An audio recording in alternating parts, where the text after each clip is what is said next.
My name's Thomson. I'm a violin bowmaker and repairer based in Deptford, South London.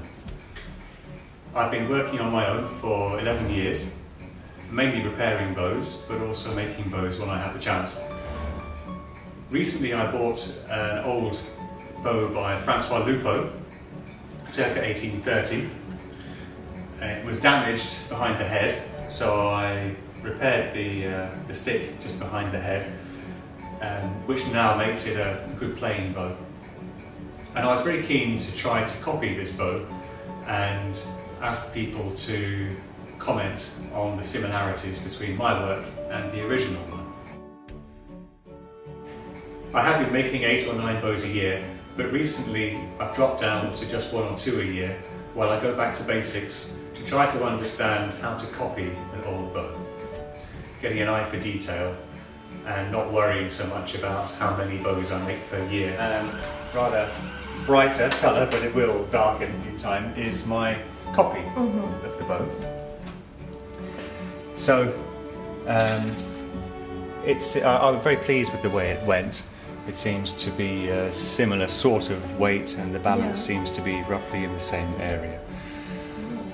But the proof lies in the playing, and that's why I'm so pleased that you're interested in trying it out.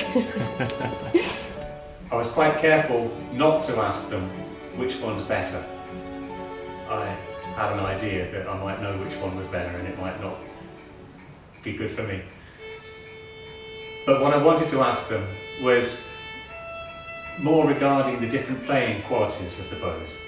And I was very intrigued to find out how it would stand up in a blind test with the original bow. My name is Henschel. I'm 27 years old, living in London now for about almost 3 years. Moved from Germany for my studies here, so finished my master's studies at Trinity with Falk, great violinist. I play the violin now for about 21 years, quite a long time. And I play on a very beautiful instrument, which is a Guarneri copy of the Guarneri del Gesù, copied in or made in 2004. And usually I play on a bow of Colon Maison, which is about, I think from 1930, 1920, something like this. She's really nice. Good, yes. It's very easy to transport the weight and sound. Yes. Do you find it's even in its response throughout its length, would you say? Yeah. The old one, the original one, is a very beautiful bow and it was very easy to play. Preliminary try with this bow. Let me just swap it over for this. This is the other bow.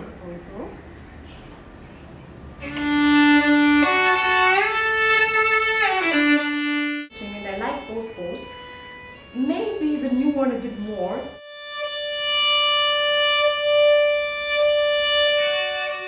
It felt very natural, of like supporting my movements, supporting my normal playing. I didn't have to work a lot to get what I want, to get the sound and movement what I used to have and expected.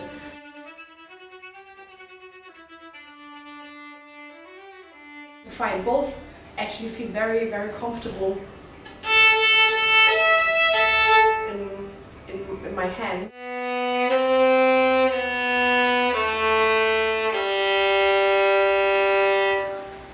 Feels a bit lighter. Does it? Yes. But okay. For me it's easier to make the bow jump. So the staccato feels a bit easier to get, or to not think about the place, but very naturally find the place to do the staccato. Okay, well, that's interesting. When I played on the E string, the Mozart, it didn't, from my perspective, it didn't feel shouting or shrilling or anything like this. It felt quite round. String crossing feels kind of the same. Yes. Not a huge difference. I would say with the second bow, it was even a bit easier. Okay. A bit, so to say, round or something like this, but very similar to the first one. Okay. Well, to the second one. Yes, yes. I'm pleased that they're comparable. My big Absolutely. worry was that you'd say they're like chalk and cheese. Oh, and no, they're no, just completely separate, which would make any comparison Yeah. impossible. So it's good that Not at all, they're yeah. close in many Yes, ways. yes.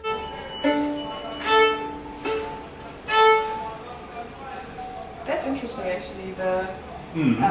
Taking it into my hand. It's very easy, and also with the corner, which is a bit rounder, Yes. feels a tiny bit more comfortable. But to Yes. take it back into the position Yes. feels a bit that I have to do a movement Oh, I see. to get my thumb into the right place again. Yes. Yes. Yeah, I would say the other one is a bit more comfortable to swap over. Yes. I see. Yeah. The test swapping over from pizzicato to arco, I prefer this one a bit more. Both feel very similar in lots of things. The character definitely are the same. Yeah, it's really interesting to compare.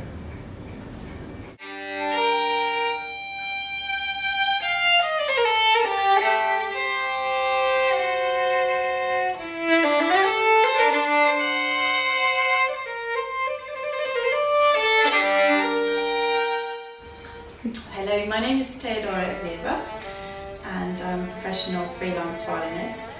I've been playing since I was 5, but now I run my own string quartet and I play freelance and I also do session work and I travel.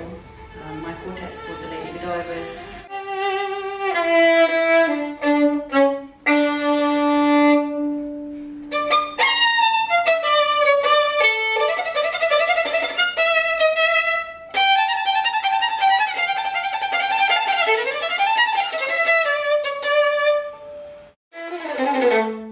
Okay, Very ready good. for the next one. Thank you. Okay. So I am now being told by Stephen which bow is which is very interesting because in actual fact there's not a huge amount of difference. With Stephen's bow, the sound is not quite as warm. However, on the upper strings, it's really lovely and bright and very zingy. It's crystal clear, which is lovely. It also performs spiccato and anything fast really, really well. So altogether, a great all-round bow.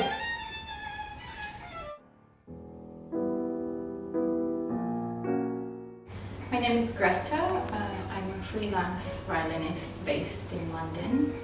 I've been coming to Stephen for the past almost 2 years. In the meantime, I've had the pleasure of trying some wonderful bows, both made by him and repaired by him.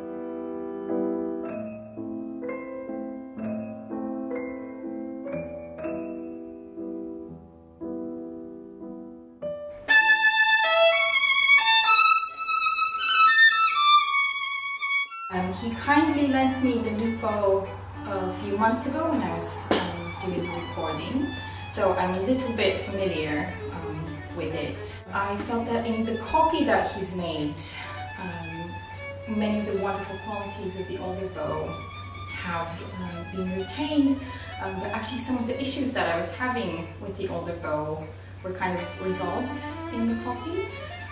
I play a 1701 Carlo Giuseppe Testore violin, kindly loaned to me from Jumpstart Junior Foundation. And the bow I normally play is a mystery French bow, which I purchased a few months ago. We're not quite sure who made it, but I actually tried it in this studio and it immediately grabbed me, so I bought it right away. Or did they seem fairly comparable? The first bow, I felt that it had more of a clear center to it. Mm-hmm. It felt like something more buttery in my hand. Yes. The second bow, I had a much easier time articulating. So I felt that Right. it spoke more easily. Yes. In terms of balance and just hand feel, they were both very similar.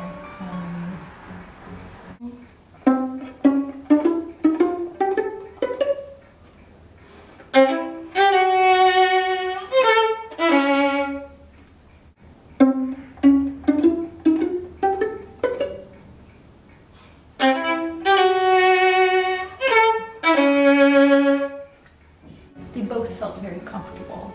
A tiny bit different in terms of how they speak and how they resonate. Okay. Sometimes the edge is a bit sharp, and I didn't feel that with either one of them. It was really, they feel nice in the hand.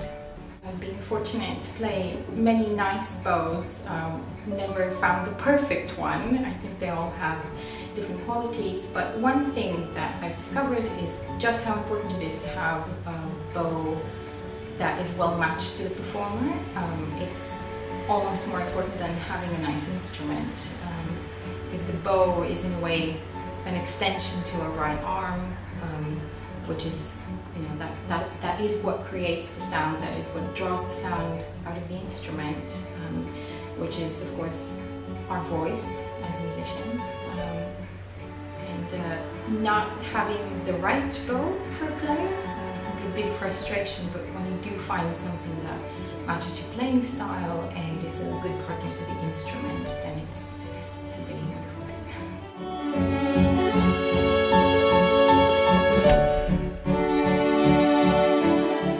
I'd like to say a big thank you to everyone that's worked with me making this film. To the players who've taken time out of their schedules to come along and try out the bows, and to my intern for helping do all the filming and editing as well. Thank you very much.